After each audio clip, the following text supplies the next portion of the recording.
हाँ जी बच्चों, good morning everyone.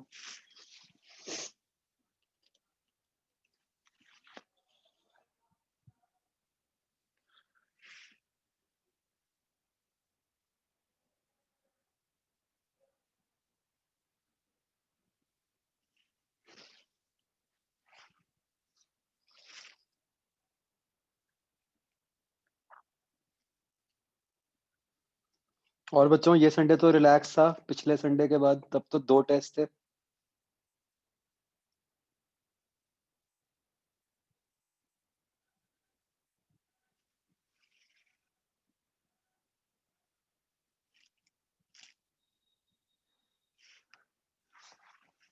फिर क्या किया?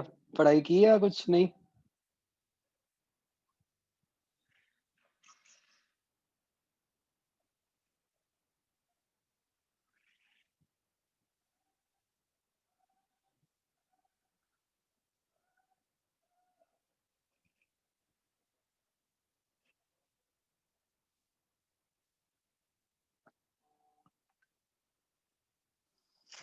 ओके, ये कर लिया बच्चों।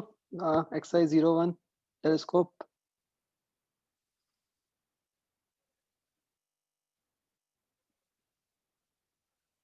देखो, वैभव ने तो मूवी देखी है कल।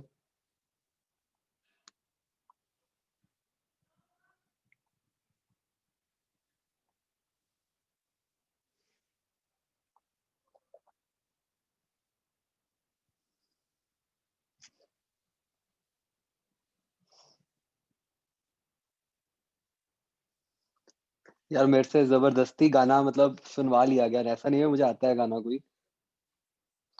ये तो धीरज सर पीछे पड़ गए जबरदस्ती के।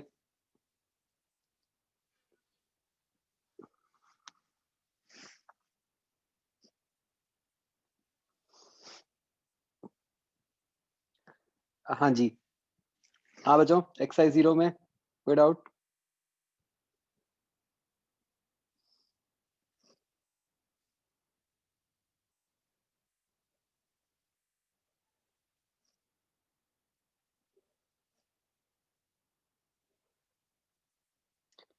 अच्छा, ये बच्चों वैसे तो हो गया होगा आपका क्वेश्चन।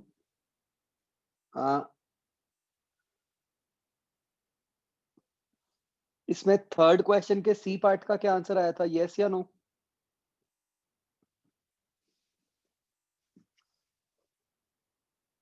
नो आया, ठीक है ना। और फोर्थ क्वेश्चन के सी पार्ट का क्या आंसर आया?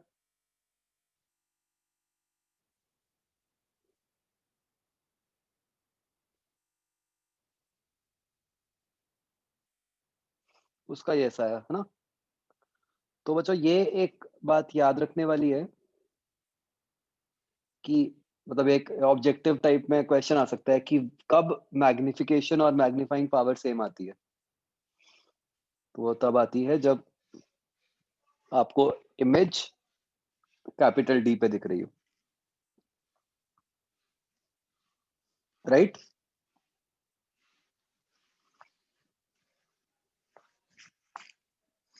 और कोई क्वेश्चन बच्चों?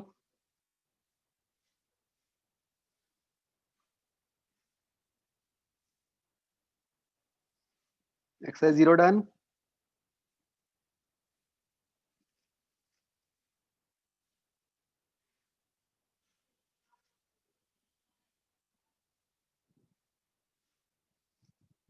8th का बी, जैसे इसमें कोई टेलीस्कोप का फॉर्मूला नहीं है, ये तो सिंपल जैसे हमने पहले क्वेश्चन किया था उसी से ही करना है कि H I by H O is equal to V by U. अब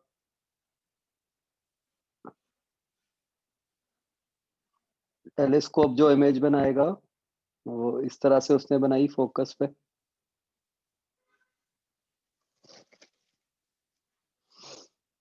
अच्छा, इनफैक्ट यहाँ तो ये भी नहीं करना। बस सीधा ही आपको एच आई निकालना है। हाँ बच्चों, एक्सरसाइज 1।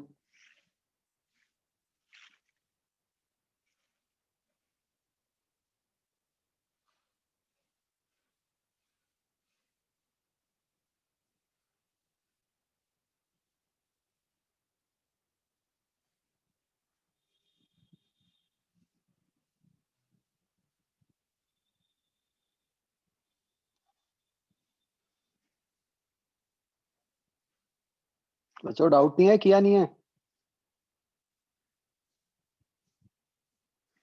ये बी पार्ट का वैसे एग्जैक्ट आंसर 33.6 आता है ना, पीछे 33 दिया हुआ है, थर्ड का बी पार्ट।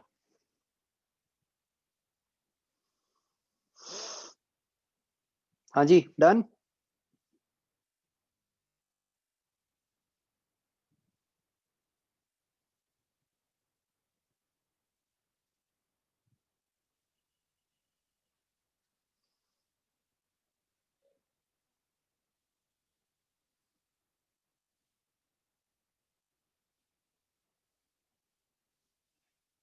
इसमें मैंने क्या बोला था बच्चों, ए पार्ट था ना?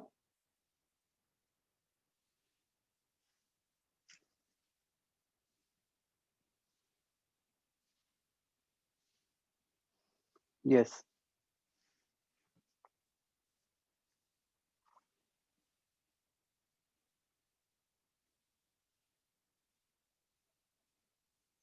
सेकंड का सी, इसमें बस ये है कि डिस्टेंट स्टार है, तो हम मतलब मानेंगे कि वो पैरेलल रेज आ रही हैं, तो जो वेव फ्रंट है वो प्लेनर बन जाएगा।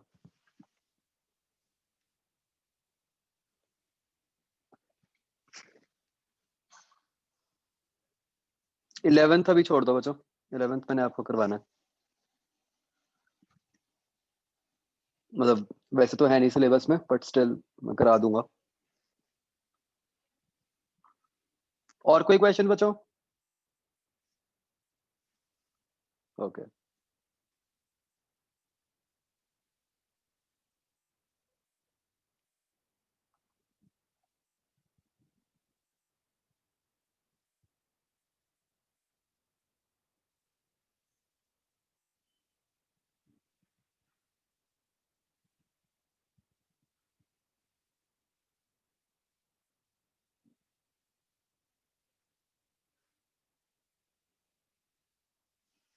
हाँ जी, एक्सरसाइज 1।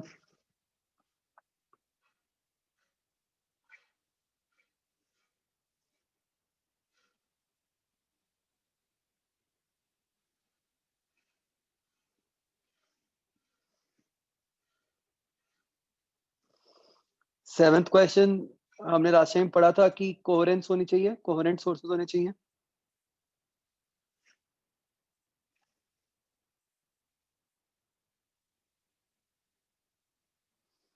11th ब्राइट मतलब कंस्ट्रक्टिव, डार्क मतलब डिस्ट्रक्टिव।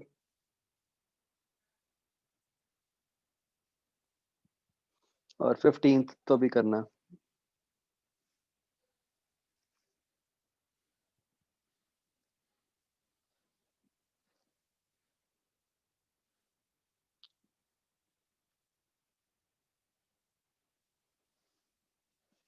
14th में आपको डेल्टा एक्स दिया हुआ है,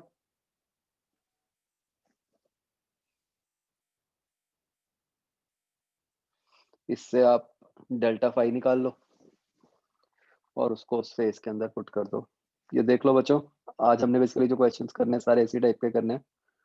what you are given is delta X, तो डेल्टा फाई क्या हो गया जो हमने लास्ट टाइम पढ़ा था, के डेल्टा एक्स होता था, तो वो क्या हो गया 2 पाई इंटू 70.5,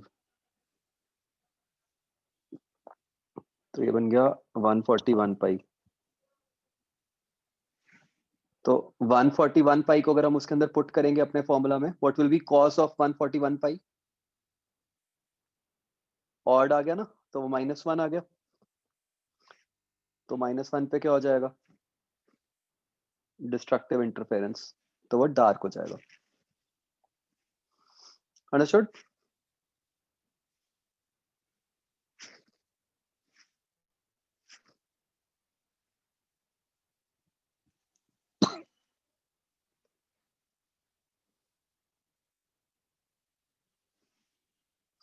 ग्रीन कलर तो उन्होंने हमें दे दिया, उसकी कोई सेंस नहीं है।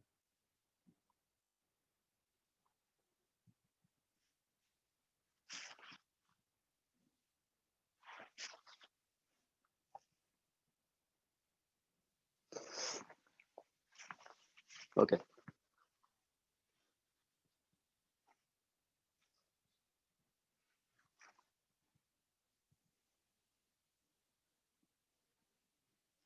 तो बच्चों लास्ट टाइम हम ये बात कर रहे थे कि कैसे इंटरफेरेंस होती है, राइट? उसका की पॉइंट क्या था कि जो सोर्सेज हैं they need to be coherent, right? जिसका मतलब they should have same frequency and same wavelength, right?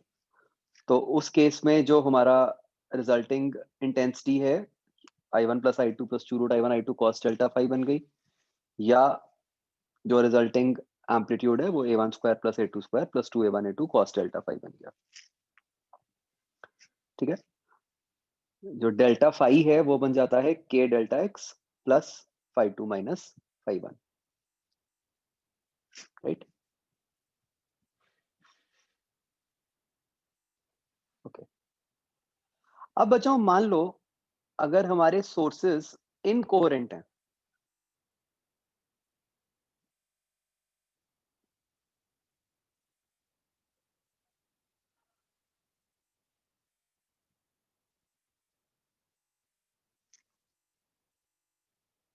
तब क्या हो जाएगा?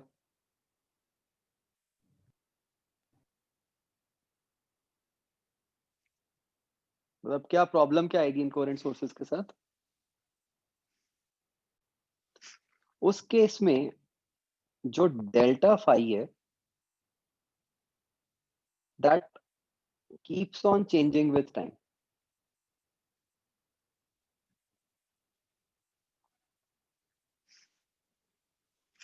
ठीक है, अगर डेल्टा फाई कंटिन्यूअसली चेंज करता जाएगा, ठीक है, तो obviously cos delta phi change करता जाएगा, और कॉस डेल्टा फाई तो हमें पता ही है कि -1 से +1 के बीच में ही होगा। तो हम बच्चों इस केस में ये बात कर लेते हैं कि फिर हम ऐसे कह देंगे कि जो इंटेंसिटी है वैसे तो वो चेंज करती जाएगी हर टाइम पे, हम उसकी एवरेज डिफाइन कर देते हैं। फिर हम उसको बोल देंगे I1 I2 plus 2 root I1 I2 cos delta phi का एवरेज।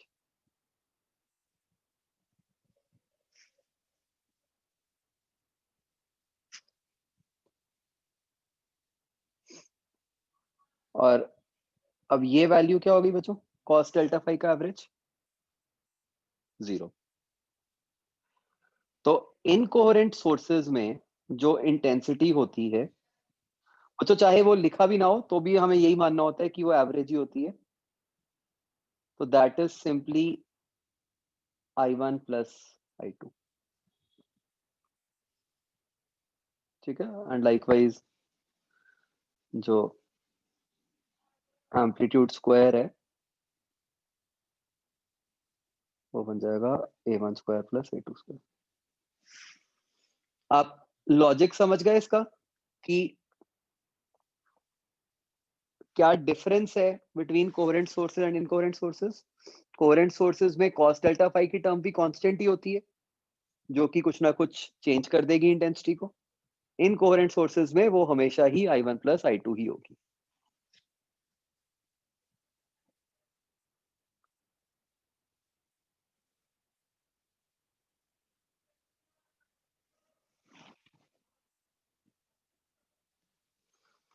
क्लियर है everyone?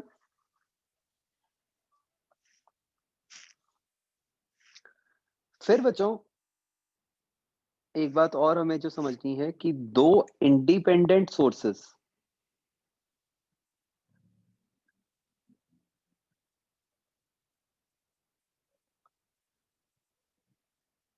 They are always incoherent.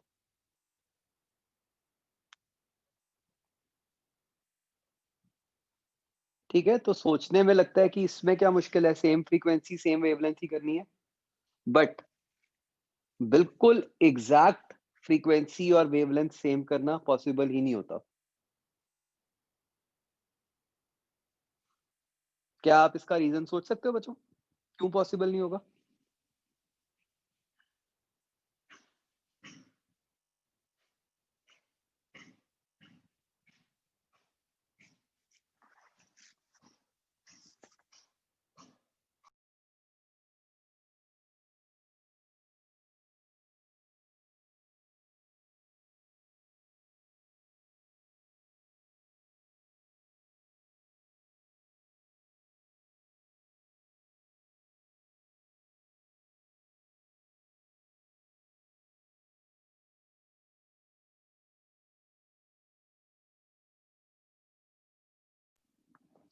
हाँ बच्चों बताओ, क्यों नहीं हो पाते होंगे कोहेरेंट?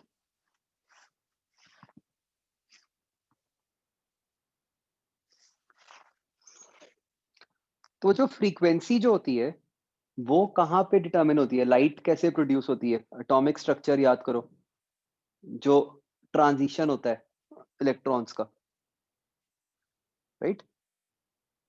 कि इलेक्ट्रॉन डी एक्साइट हुआ तो उसने फोटोन रिलीज कर दिया। तो क्या हम वो डी एक्साइटेशन को कंट्रोल कर सकते हैं? मतलब अब इलेक्ट्रॉन n इक्वल टू 5 पे है, तो क्या हम ये कंट्रोल कर सकते हैं कि वो n इक्वल टू 5 से n इक्वल टू 4 पे ही जाए? वो तो रैंडम ही होती है ना डी एक्साइटेशन, है ना? तो इसलिए बिल्कुल एग्जैक्ट फ्रीक्वेंसी मैच करवाना हमारे लिए पॉसिबल नहीं होता।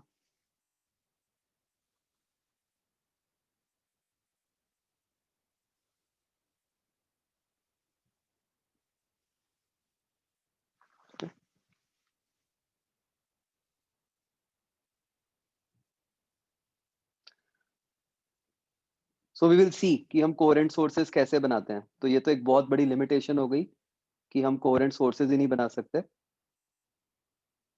तो हम देखते हैं अभी कि ये कैसे बनेंगे।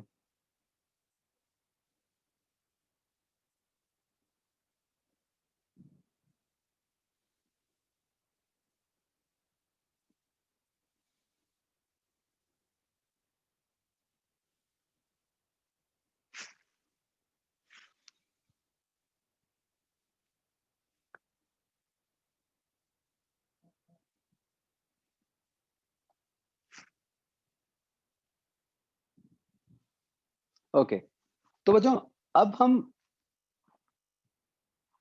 आगे जो पढ़ेंगे उसके लिए देखो एक बात माइंड में रखनी है, सोर्सेस की इंटेंसिटी क्या है वो आपको गिवन होगी, ठीक है? उसके बारे में हमें कभी नहीं सोचना। जो हम पढ़ने लगे हैं बेसिकली क्या होगा, वहां पे क्या होगा, आपको दो सोर्सेज गिवन होंगे और आपको उनसे रिजल्टिंग इंटेंसिटी निकालनी है।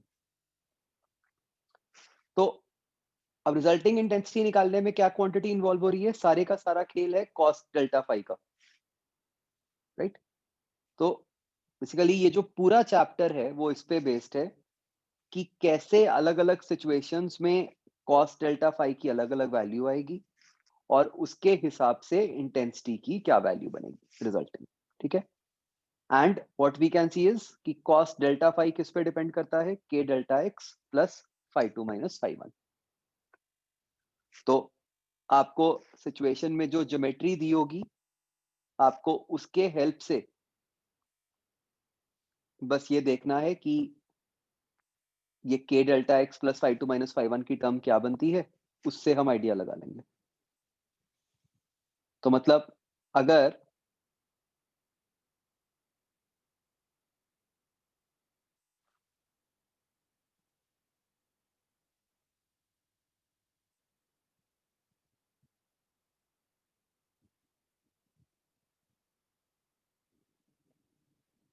अगर बच्चों जो फाई वन फाई टू हैं इनिशियल वाले,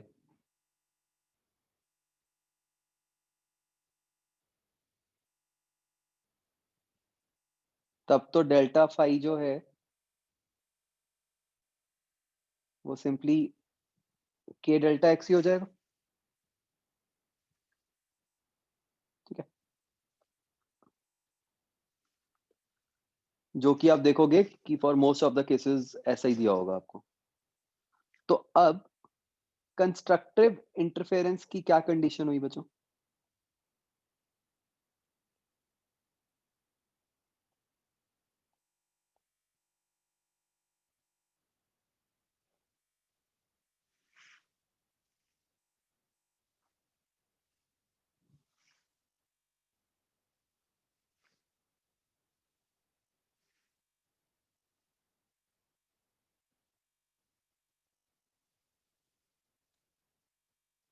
उसके लिए डेल्टा फाई जो है वो 2n पाई होना चाहिए,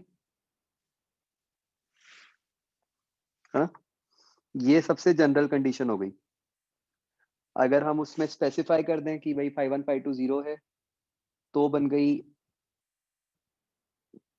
k delta x is equal to 2n pi.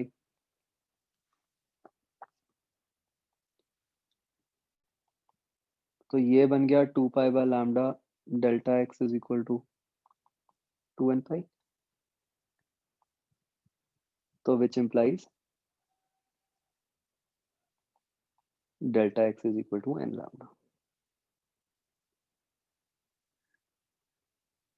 तो अगर हमारा पाथ डिफरेंस लैम्डा का मल्टीपल हो तो उस केस में कंस्ट्रक्टिव इंटरफेरेंस होगी.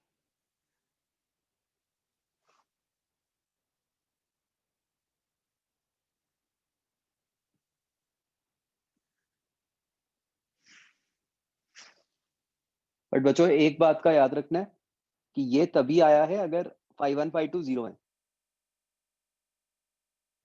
अदरवाइज तो हम जो हमारी बेसिक कंडीशन है उस पे आ जाएंगे कि delta phi is equal to 2n pi.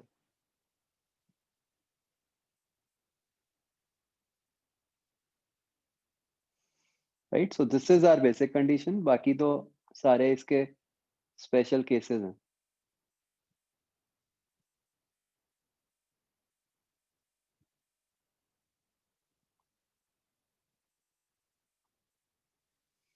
Similarly destructive के लिए क्या बन जाएगा?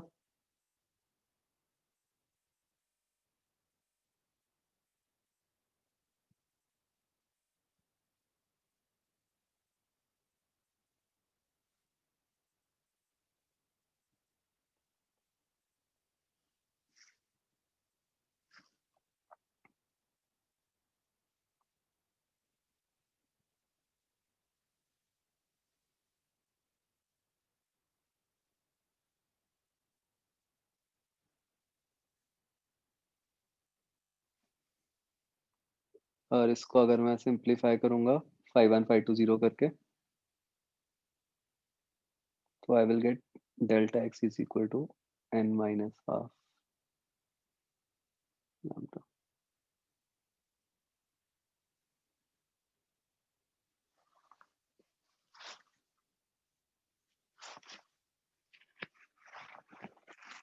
हाँ 2n plus 1 भी लिख सकते थे, उसमें कोई प्रॉब्लम नहीं है. But we will see later on कि ऐसे लिखना थोड़ा सा ज्यादा कन्वीनियंट है.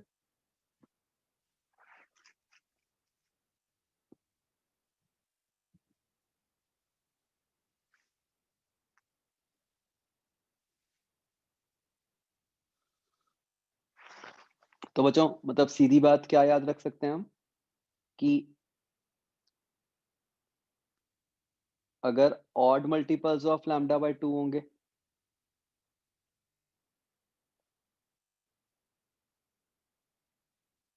तो डिस्ट्रक्टिव है ना, और even multiples of lambda by 2 होंगे तो कंस्ट्रक्टिव.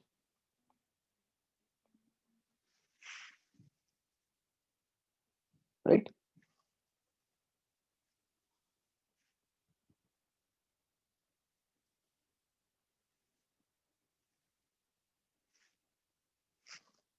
बच्चों यहाँ तक समझ आया?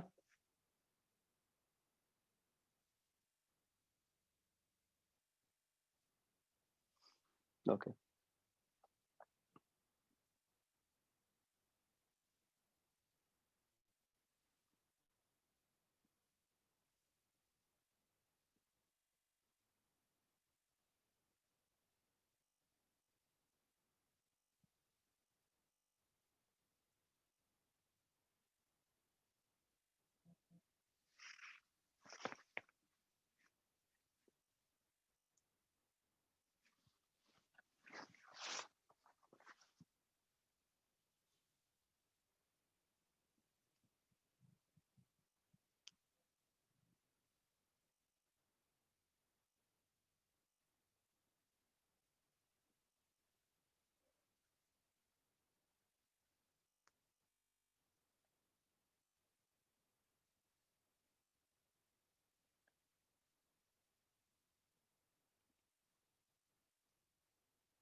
पहले ये ट्राई करो बच्चों, बिल्कुल आसान।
हुआ बच्चों?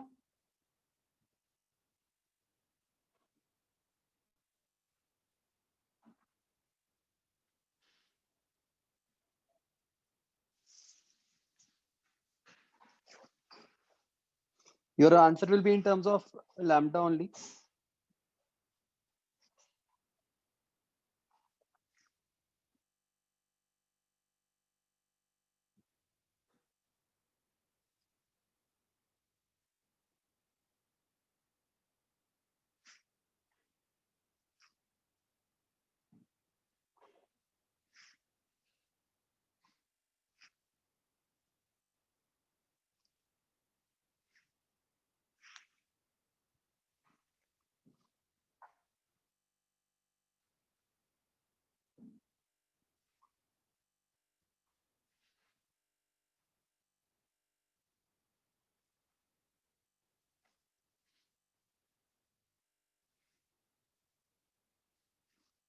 क्या आंसर आएगा बच्चों इसका?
बच्चों हुआ नहीं क्या अभी?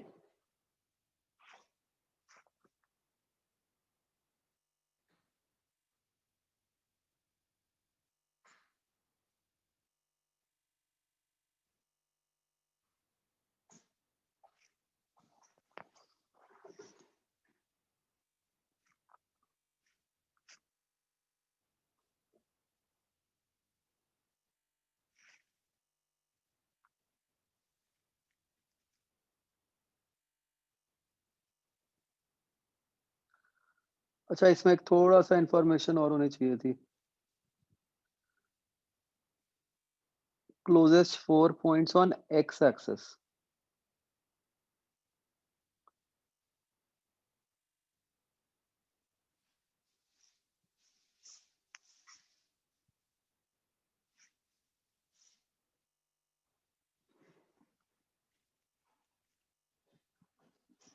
अदरवाइज़ सेंस नहीं बनेगी क्वेश्चन की।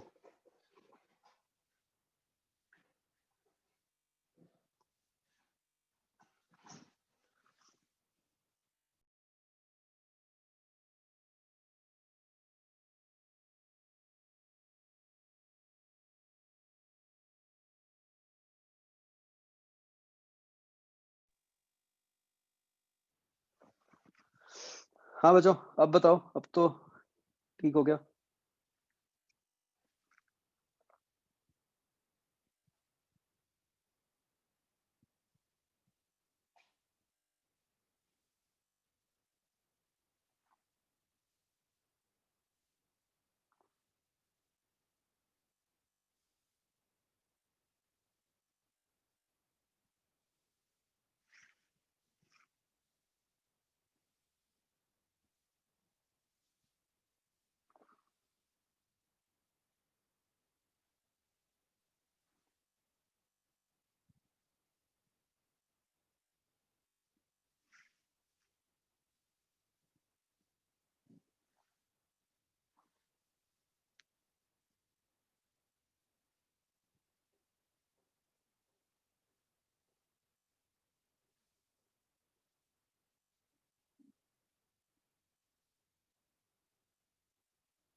वैसे स्टिल ट्रिवियल केस ही बन गया। हुँ, कोई सेंस नहीं बनी बच्चों।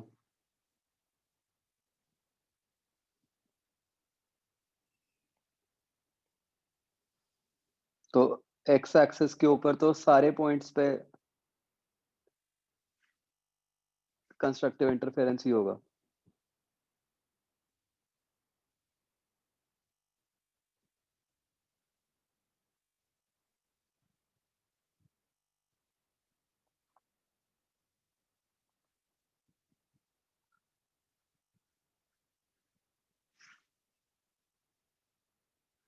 क्योंकि 2 लैम्ब्डा ही आ गया ना पाथ डिफरेंस।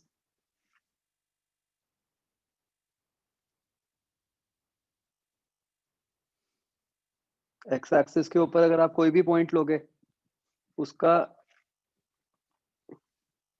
इन दोनों सोर्सेस से पाथ डिफरेंस क्या बनेगा?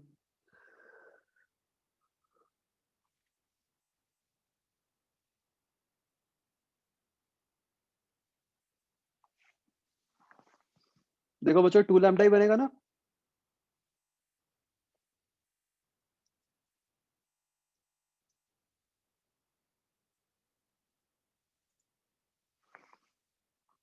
शोभित, हुआ क्लियर?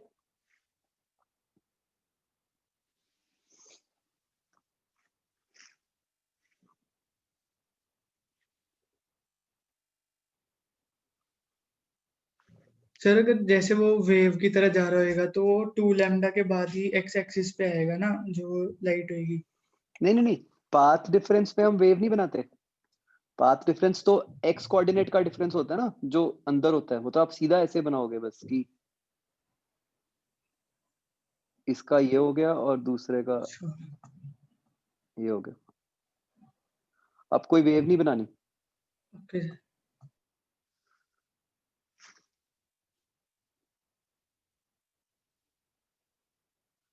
ठीक है बच्चों, जब पाथ डिफरेंस लेना है, देखो मैंने ऊपर भी जब फिगर बनाया था, अच्छा इसमें ऐसे मेंशन नहीं था, मतलब x1 x2 सीधा ही है कि कितना ट्रैवल किया।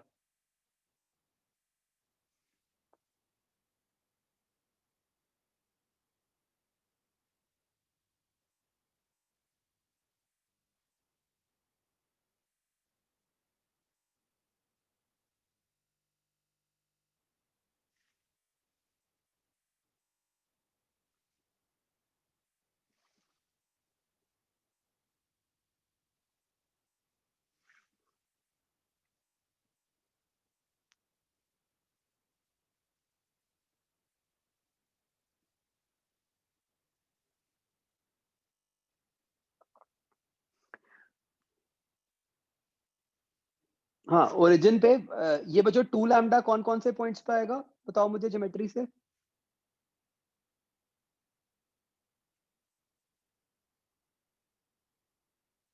मतलब ओरिजिन के मतलब एक्स एक्सिस के ऊपर हर पॉइंट पे 2 लैम्डा ही आएगा? या कुछ अलग भी आ सकता है कहीं?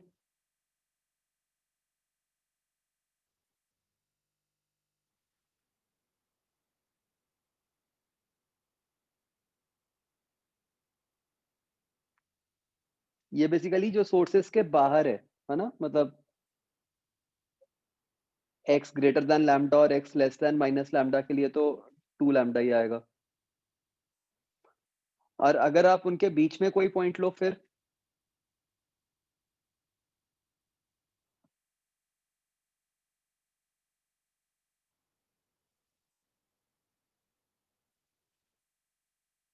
तब पाथ डिफरेंस क्या आ सकता है?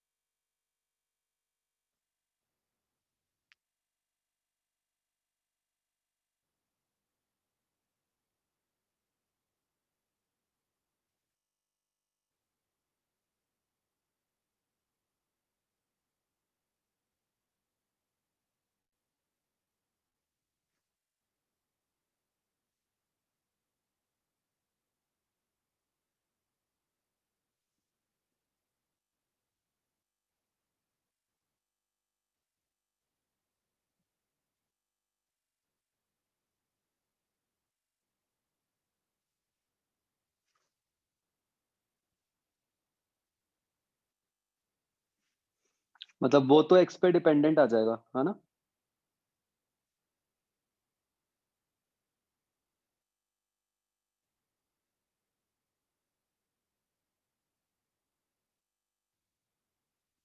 तो ठीक है, अभी भी हमारे क्वेश्चन में कोई दिक्कत नहीं है। मतलब ये जो फर्स्ट कंडीशन आई, ये तो आई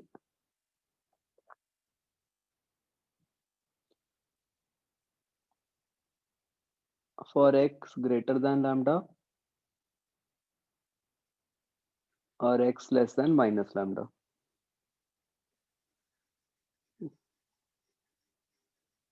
ये एक लाइन हटा देते हैं।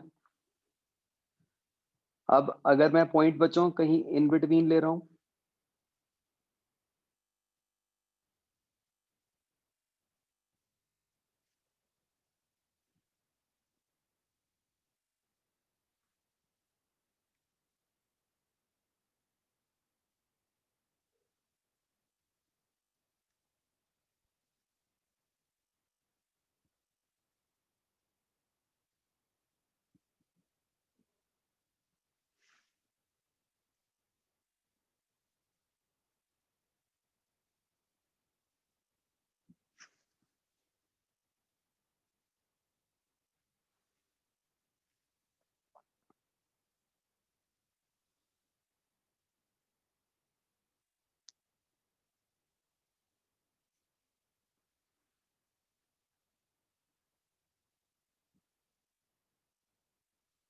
बच्चों क्या डेल्टा एक्स देखो 2 टाइम्स मॉड एक्स आता है? ध्यान से देखो।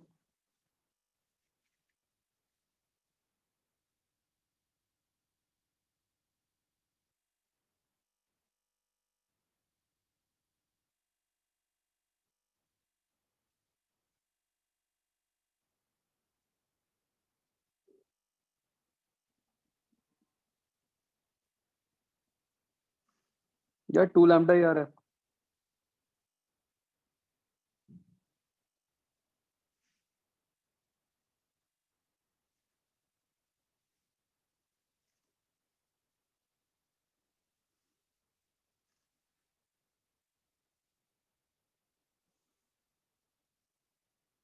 ये डिस्टेंस लैम्डा माइनस एक्स हो गया।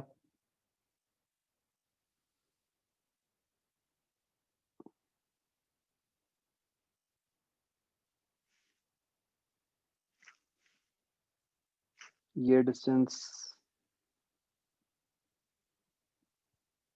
नहीं, पाथ डिफरेंस जो है हम उसको पॉजिटिव क्वांटिटी लिखना चाहते हैं, मतलब बड़ा माइनस छोटा।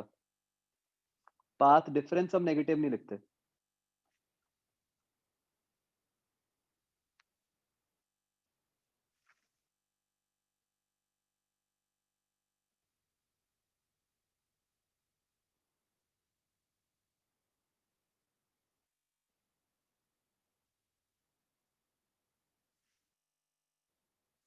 फिर तो 2 मॉड आएगा ना।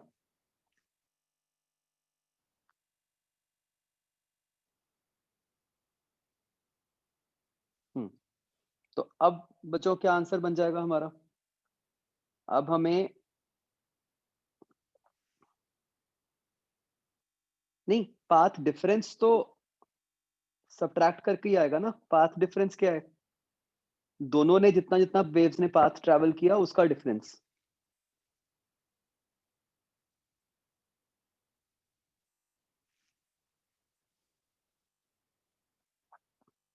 तो इसको मैं पुट कर सकता हूं फॉर कंस्ट्रक्टिव।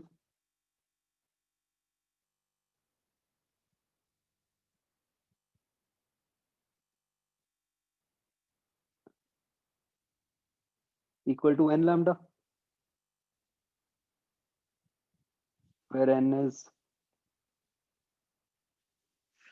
0 1 2, राइट?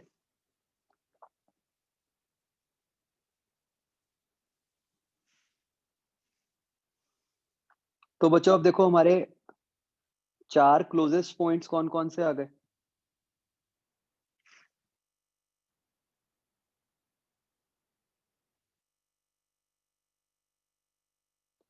एक तो अगर n को 0 डाल दें तो 0 ही आ गया। एक λ/2 आ गया, एक -λ/2 आ गया। ये 3 तो अंदर ही आ गए, है ना, उन दोनों पॉइंट्स के बीच में। उसके बाद जो चौथा है वो basically x equal to lambda पे ही आ रहा है, तो चाहे प्लस ले लो चाहे माइनस ले लो, है ना।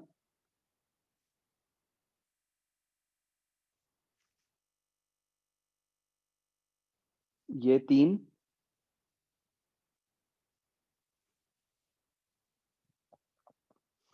और अगला हो जाएगा लैम्डा और माइनस लैम्डा। मतलब ये इसलिए कि हमें 4 बोला था।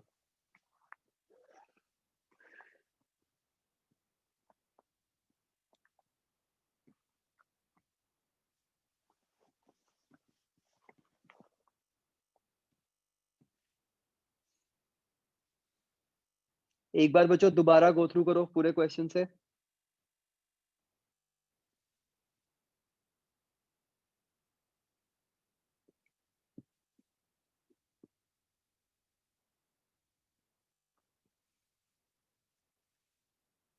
हमने 2 केसेस बनाए। फर्स्ट केस में हमने माना कि जो हमारा पॉइंट है वो उन दोनों सोर्सेस के बाहर है।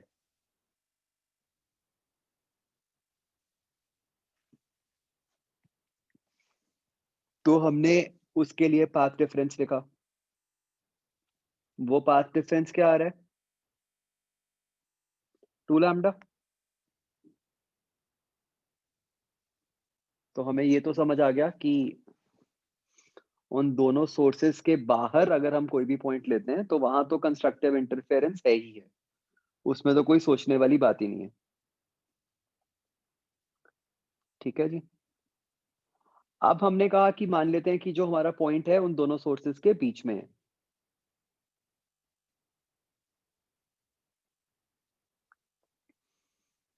तो हमने कोई भी पॉइंट मानकर फिर पाथ डिफरेंस लिखा।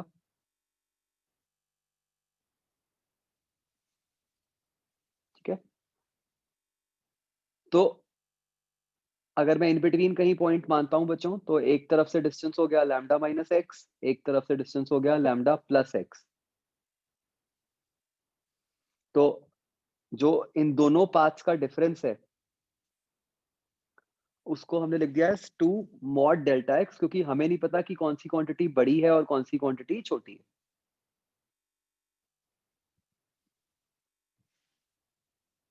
ठीक है। पाथ डिफरेंस जो क्वांटिटी है हम उसको पॉजिटिव ही लिखना चाहते हैं, बिकॉज हम उसको जब इक्वेट कर रहे हैं λ/2 या जो भी λ/2 के इवन या ऑड मल्टीपल्स हैं, तो वो तो राइट हैंड साइड तो पॉजिटिव ही है।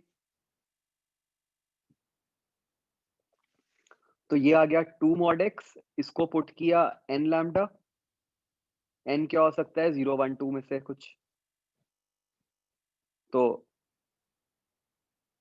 हम यहाँ पे एक तो n को 0 पुट कर सकते थे,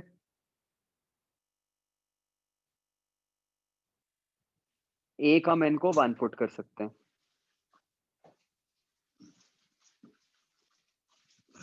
ठीक है, चाहे 2 भी पुट कर लो तो भी चल जाएगा काम। मतलब 2 जो है आप देख सकते हो वो बॉर्डर लाइन वाला केस बन गया।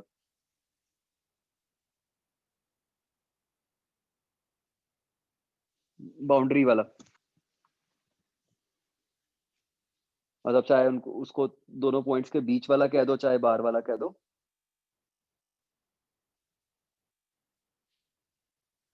हाँ बच्चों देखो इसको ध्यान से, इसमें कोई डाउट प्लीज आस्क।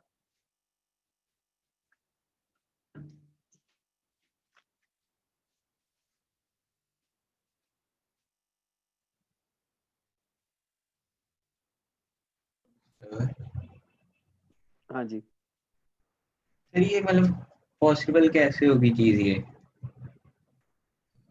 मतलब अगर हम वेव से सोचे पॉसिबल कैसे हुआ?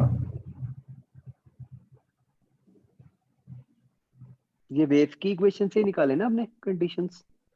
नहीं सर, वेव की इक्वेशन से तो निकाले, अगर हम जैसे वेव ड्रॉ करें इन पॉइंट्स पे तो फिर कैसे पॉसिबल होगा कि मतलब बाहर तो सारे पॉइंट्स आ रहे हैं लेकिन अंदर सिर्फ ये 3 स्पेसिफिक आ रहे हैं?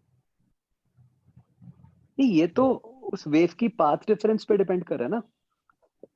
इसका क्या मतलब है कि बाहर जो पॉइंट्स हैं वहां पे दोनों वेव्स कंप्लीटली ओवरलैप कर रही हैं हमेशा।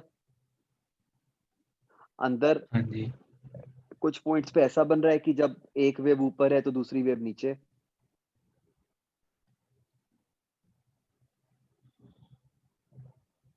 ये मतलब ऐसे अलग अलग क्यों?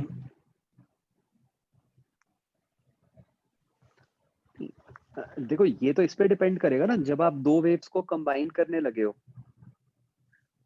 ये आपकी एक वेव है, इसके साथ आप एक दूसरी वेव को कंबाइन कर रहे हो। अब क्या शेप बनेगी वो तो इस पे डिपेंड करेगा ना कि दोनों ने कितना ट्रैवल किया हुआ है।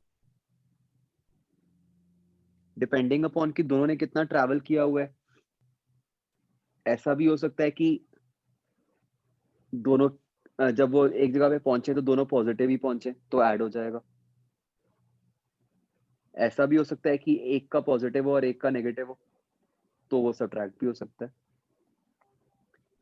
मतलब जैसे हम कहते हैं कि मान लो पाथ डिफरेंस λ/2 है, तो पाथ डिफरेंस λ/2 का क्या मतलब है कि लेट्स से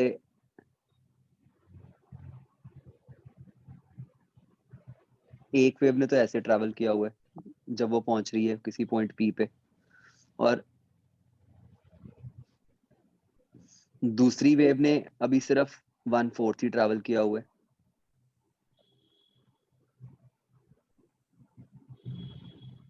इतना। तो अब जो क्वांटिटीज ऐड होंगी वो नीचे वाली वेव का तो पॉजिटिव पार्ट ऐड हो गया, ऊपर वाली वेव का नेगेटिव वाला पार्ट ऐड होगा, तो वो मिलके 0 बना देंगी।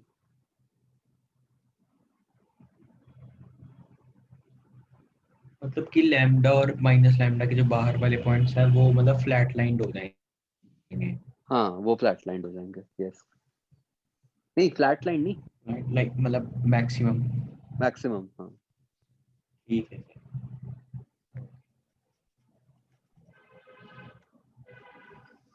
ठीक है बच्चों, फिर आप एक बात समझ रहे होगे, सारा कुछ इस पर डिपेंड करता है कि दोनों वेव्स ने ट्रैवल कितना किया।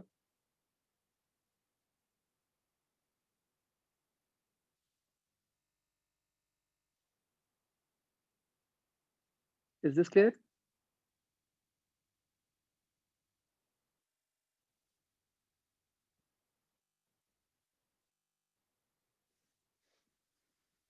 चलो ऐसे एक और क्वेश्चन ट्राई करते हैं।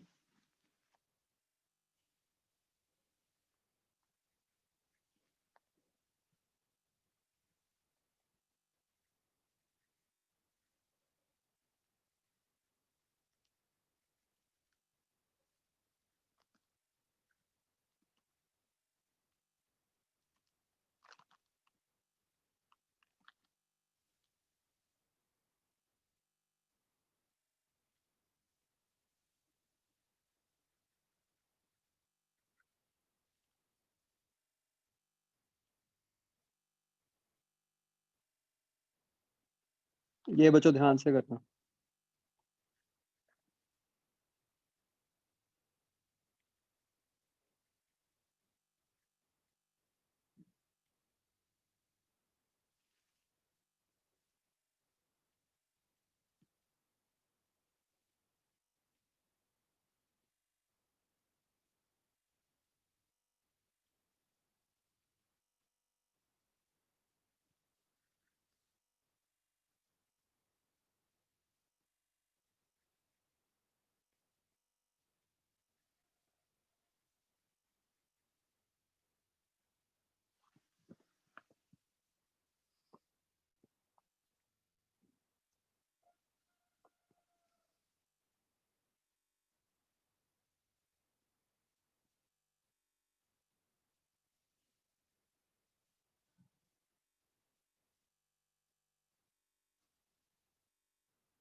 ध्यान से, एक सही आंसर चाहिए मुझे।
मतलब अगर बहुत सारे पॉइंट्स हैं तो यू कैन टेल कि इनफाइनाइट है।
तो मेरे पास 2 अलग-अलग आंसर आ चुके हैं। 3 अलग-अलग आंसर आ गए।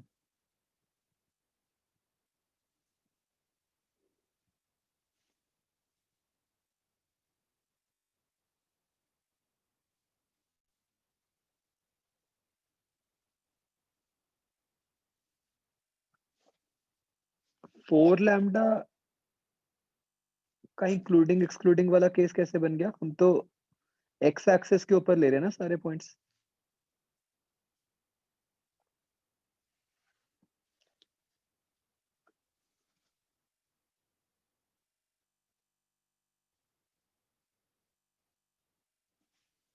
बच्चों मुझे कोऑर्डिनेट्स नहीं चाहिए, मेरे को सिर्फ नंबर चाहिए। 0 1 2 3 4 इनफाइनाइट जो भी।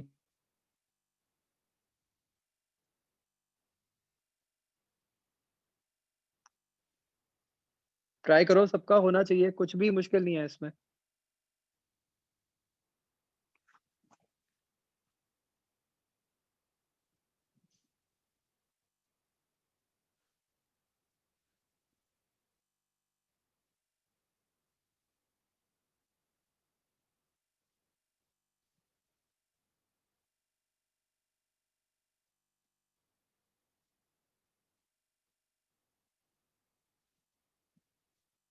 हाँ, 0 कॉमा वाई लैम्डा तो वाई एक्सिस पे हुआ। यस, वो जान के ऐसे लिखा है।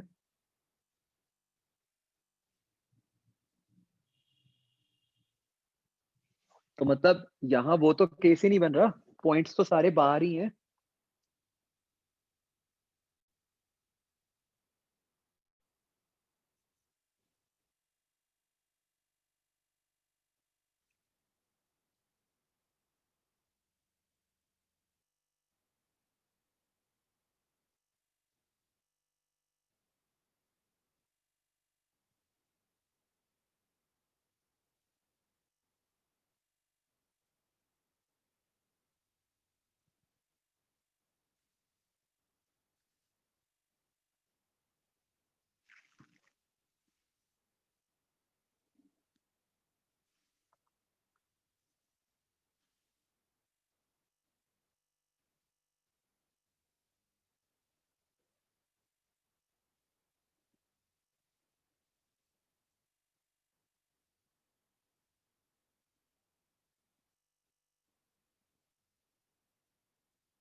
हर वैरायटी के आंसर आ गए हैं मेरे पास। 4 6 इनफाइनाइट 2 3।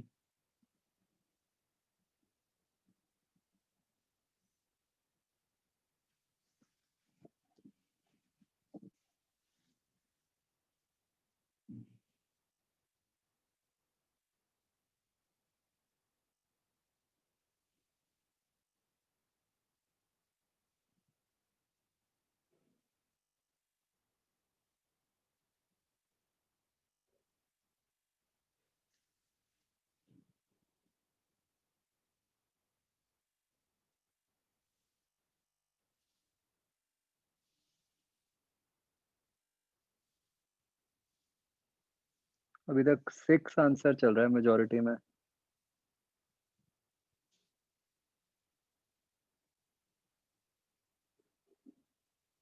2 तो गलत ही है जिन्होंने भेजा था। 3 भी गलत है फॉर श्योर।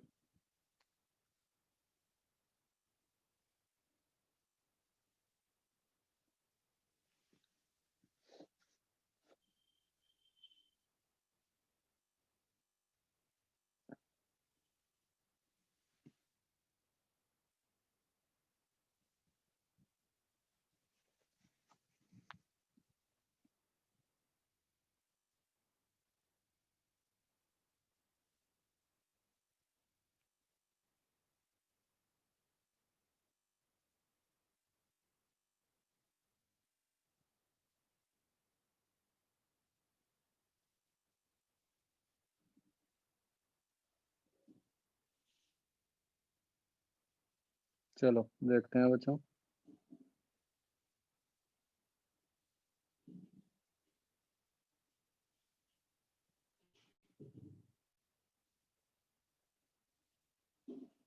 बच्चों एक बात तो पक्का ही सिमेट्री से क्लियर थी कि जितने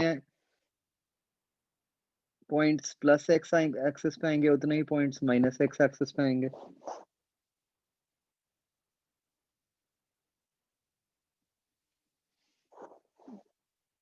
तो जिनके आंसर्स इस तरह अलग अलग थे,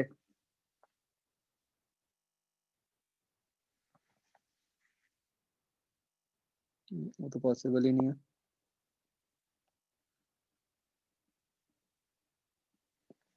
कितने लोगों ने सही बताना, फिगर ही गलत बना लिया था और पॉइंट्स को एक्स एक्सिस के ऊपर ही ड्रॉ कर दिया था?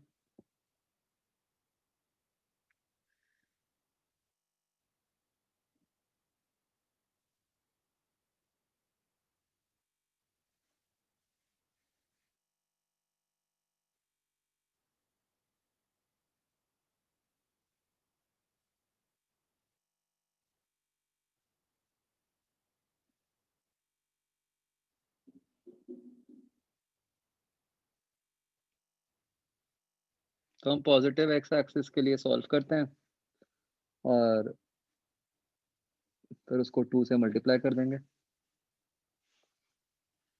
तो ये हो गया path difference which should be equal to n lambda। इसको दूसरी साइड ले जाओ,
ये बन गया बच्चों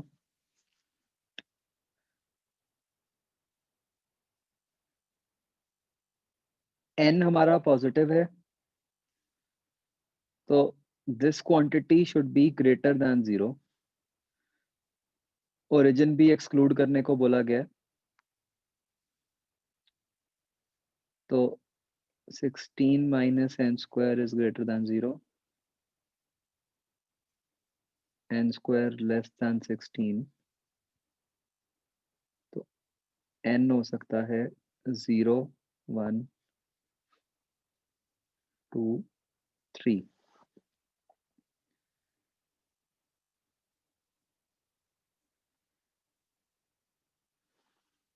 n 0 भी नहीं हो सकता, राइट, क्योंकि डिनोमिनेटर में भी n है।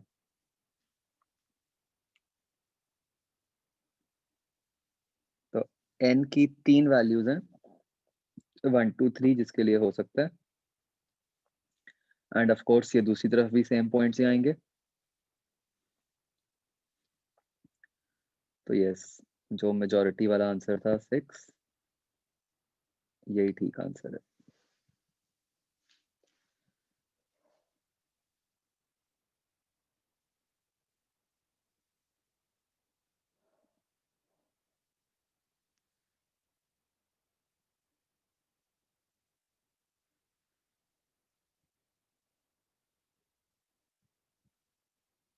हाँ भाई बच्चों, देखो कोई डाउट इस क्वेश्चन में?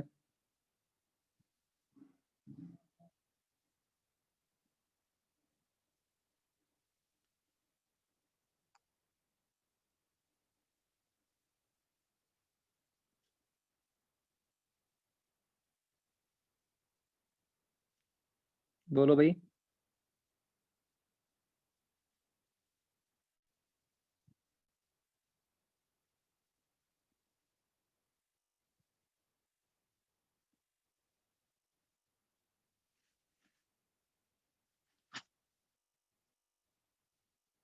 ओके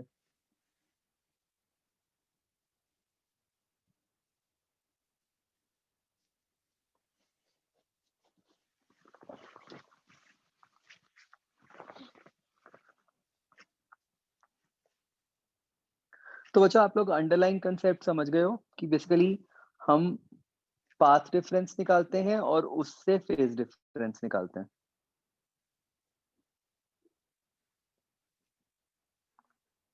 नेक्स्ट बच्चों जो इस चैप्टर का पार्ट है दैट इज YDSC।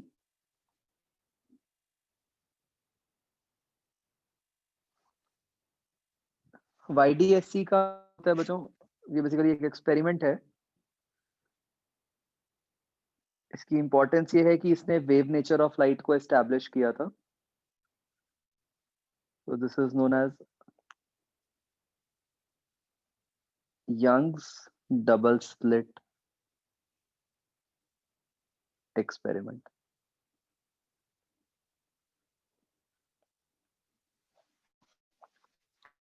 तो देखो इसका सेटअप क्या था।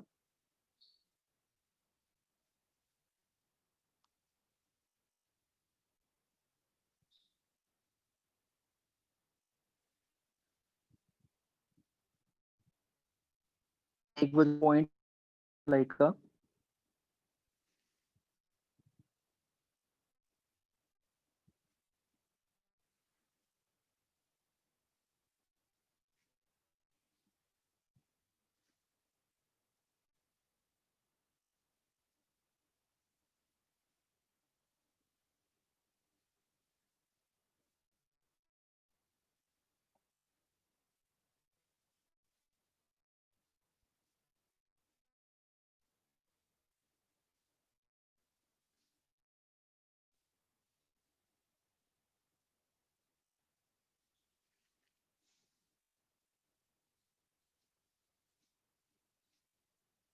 इसके आगे बच्चों आप मान लो कि हमने कोई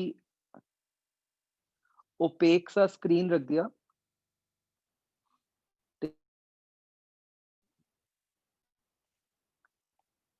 और अगर आप फिगर को ध्यान से देखो उसमें हमने दो छोटे छोटे कट्स लगा दिए।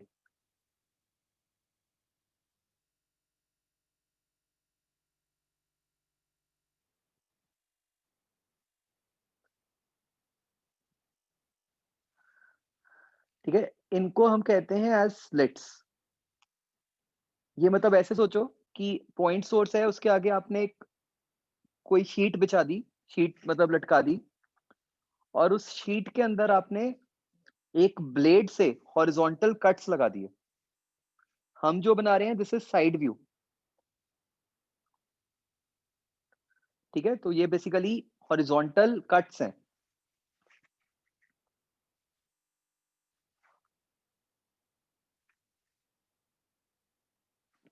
समझ आ रहा है बच्चों?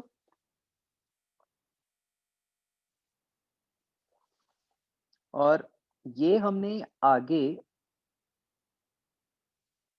एक स्क्रीन रख दिया जिसके ऊपर हम सारा कुछ जो हो रहा है वो ऑब्जर्व करेंगे।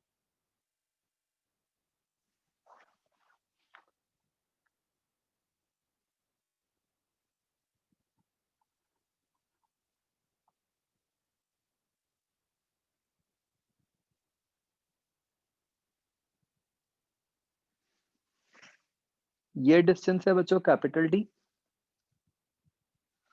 और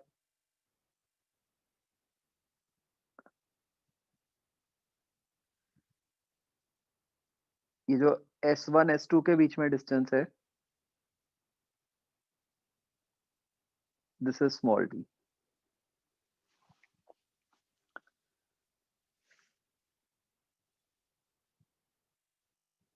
ठीक है, तो होगा क्या बच्चों, सोर्स से लाइट आएगी, वो S1 S2 से पास करती हुई फाइनली स्क्रीन पे जाएगी। तो बच्चों अब बहुत ध्यान से सोचो, ये ऐसा अरेंजमेंट क्यों बनाया हमने कि सोर्स S रखा, उसके आगे 2 स्लिट्स लगा दिए।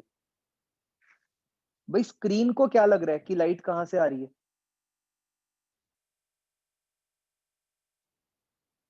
वो कट से आ रही है, उसको तो 2 अलग कट्स दिख रहे हैं। तो स्क्रीन के लिए तो लाइट 2 सोर्सेस से आ रही है। अब बच्चों ये बताओ, क्या ये सोर्सेस कोहेरेंट हैं?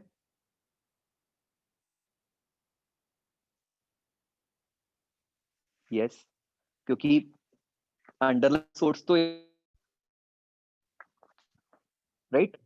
तो ये हम जानबूझकर ऐसा करते हैं बिकॉज इस अरेंजमेंट से हमने 2 कोहेरेंट सोर्सेस बना दिए S1 और S2, जो कि अदरवाइज तो हमें पता है कि हम कोहेरेंट सोर्सेस बना ही नहीं सकते। तो जब हम इस सोर्स तरीके से ब्रेक कर लेते हैं, इस मेथड से हम कोहेरेंट सोर्सेस बना लेते हैं। क्या ये समझ आया बच्चों? ओके। तो बच्चों मान लो सोर्स से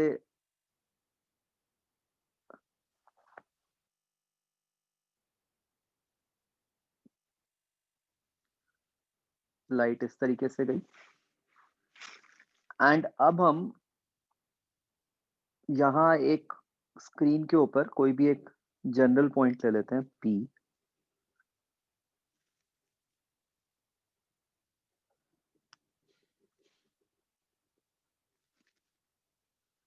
having some coordinate y.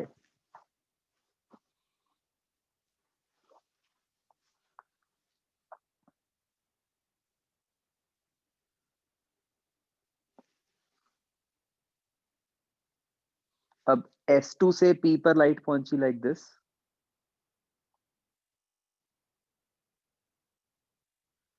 और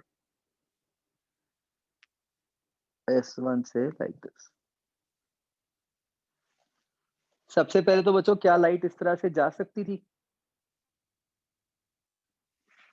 जा सकती थी क्योंकि हमें पता है कि हर पॉइंट जो है वो पॉइंट सोर्स की तरह बिहेव करता है ना।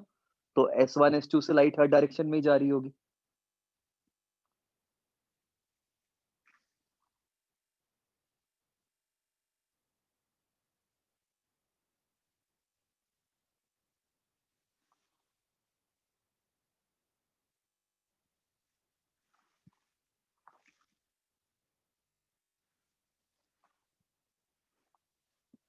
तो बेसिकली सिंपल सा सेटअप है, 2 सोर्सेस से लाइट पॉइंट P पे पहुंच रही है, 2 कोहेरेंट सोर्सेस से। ठीक है बच्चों, बाकी सारा खेल तो वही है जो हमने पहले किया था।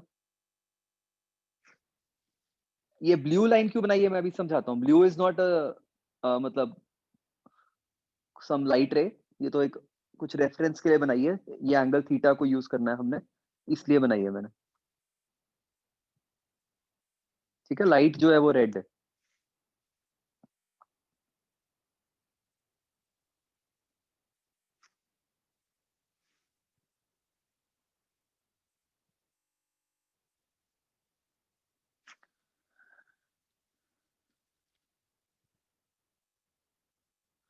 तो बच्चों हमारा आइडियल मेथड जो होता वो तो ये होता कि हमें पता है कि सारा खेल तो पाथ डिफरेंस का है, तो हम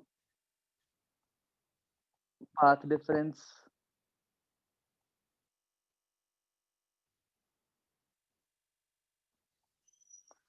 S2P माइनस S1P से निकाल सकते हैं, है ना। मैं कोऑर्डिनेट्स लिख के डिस्टेंस फॉर्मूला लगा के S2P माइनस S1P करके निकाल सकता हूँ।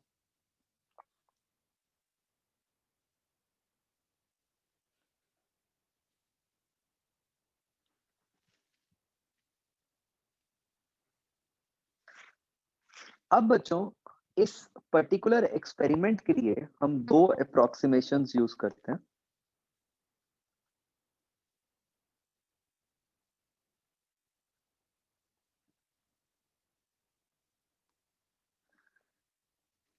इनका बहुत ध्यान रखना है ताकि हमें समझ आए कि किस अप्रोक्सीमेशन से क्या हुआ। हमारी पहली अप्रोक्सीमेशन है बच्चों कि ये जो स्मॉल डी है, मतलब डिस्टेंस बिटवीन द स्लिट्स,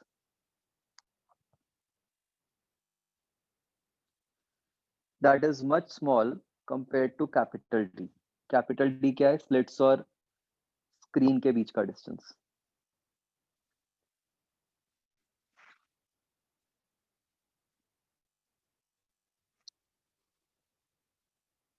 ठीक है, तो बच्चों अब जैसे ही हमने ये अप्रोक्सीमेशन ली, इससे ये आ गया कि ऑल्दो ये फिगर तो बहुत एग्जैजरेटेड है कि पॉइंट P से S1 और S2 जो डिस्टेंसेस हैं, मतलब जो पॉइंट्स हैं, वो बहुत पास पास हो जाएंगे,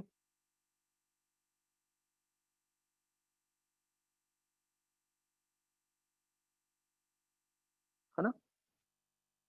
अगर D छोटा हो गया तो S1 S2 बहुत पास पास हो जाएंगे। तो अब इससे बच्चों हमें क्या फायदा हो जाएगा कि जब मुझे पाथ डिफरेंस निकालना है S1P minus S2P, what I can do is I can drop a perpendicular like this. ठीक है, let's say this point is Q.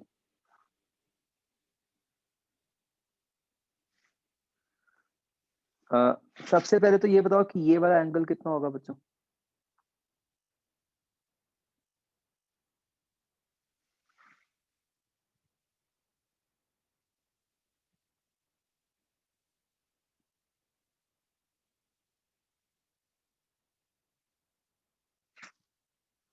सी, अगर हॉरिजॉन्टल वाला एंगल थीटा है तो ये वाला एंगल भी नीचे वाला नियरली थीटा ही हो गया,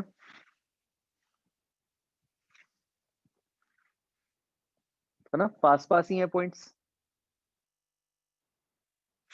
तो फिर इसका मतलब जो ग्रीन एंगल है वो भी थीटा ही हो गया।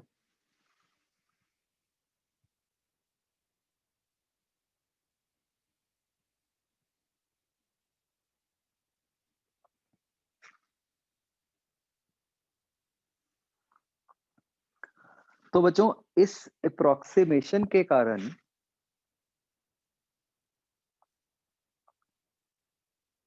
जो डेल्टा एक्स है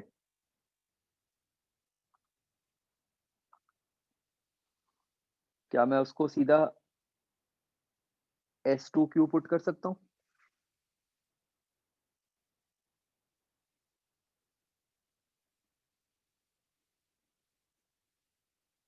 यही वाली लेंथ एक्स्ट्रा होगी ना, जो कि फिगर से क्या हो गई? D sin theta.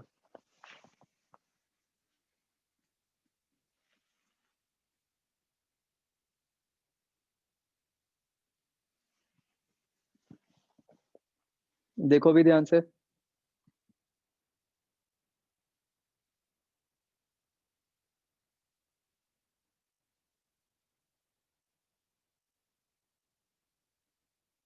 तो इस एक अप्रोक्सीमेशन से हम पाथ डिफरेंस को D sin थीटा के इक्वल लिख सकते हैं, right?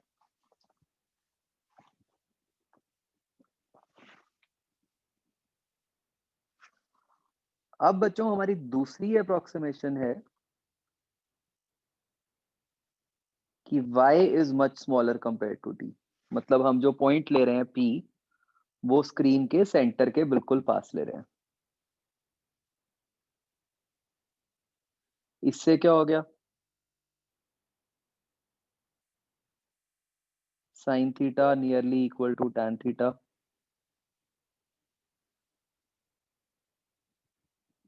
Nearly equal to theta.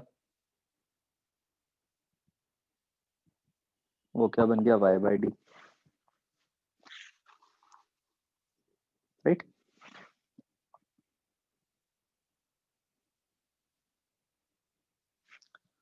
तो हमारा जो डेल्टा x था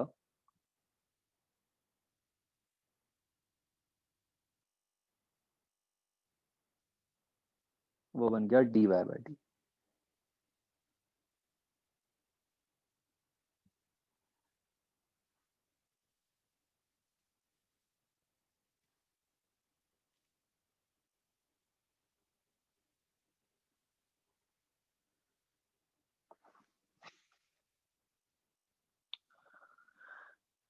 तो बच्चों ये बहुत ध्यान से समझना है, डेल्टा x की 3 वैल्यूज लिख दी मैंने यहाँ पे। एक तो बेसिक बिल्कुल प्योर ज्योमेट्री से, वो है क्या, s2p माइनस s1p, राइट। मान लो हमें कुछ नहीं पता, तो हम क्या करेंगे, सिंपल कोऑर्डिनेट्स लेके डिस्टेंस फॉर्मूला लगा के निकाल लेंगे, है ना। अब ड्यू टू अप्रोक्सीमेशन 1 जो कि थी कि small d much smaller than capital D, delta x की वैल्यू बन गई d sin theta. And due to approximation 2 कि अगर आप स्क्रीन के बहुत सेंटर के बहुत पास हो तो यही सेम वैल्यू बन गई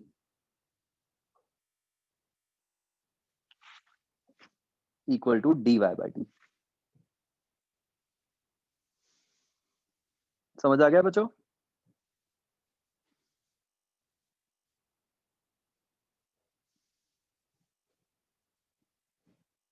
ठीक है, तो you should be very clear कि कब क्या यूज करना है। इन अप्रोक्सीमेशंस में ही घुमाया जाता है हमें, आगे तो कुछ भी नहीं है।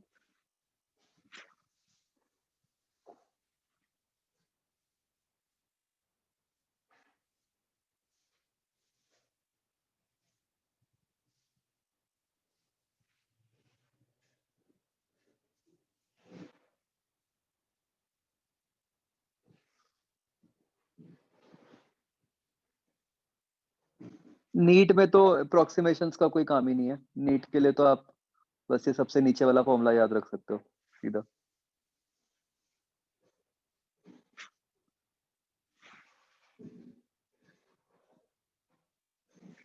अभी नहीं पता चली वेव नेचर, है ना। अभी तो हम जो नेक्स्ट क्लास में देखेंगे कि इस एक्सपेरिमेंट के जो कंक्लूजन्स आते हैं उससे पता चलेगी।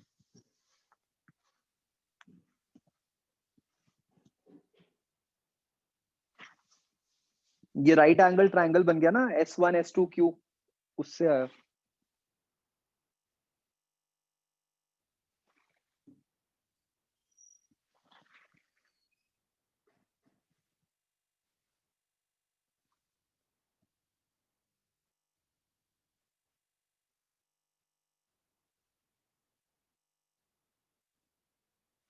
ठीक है बच्चों, हो गया क्लियर? चलो please go through this figure again, और ये जो अप्रोक्सीमेशंस हैं, है ना, फिर नेक्स्ट क्लास में इसका जो भी कंक्लूजन निकलता है वो लिखते हैं। चलो ओके बच्चों, बाय।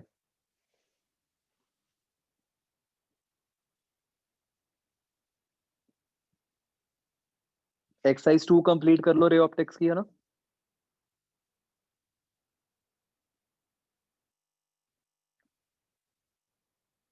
चलो बाय बच्चों।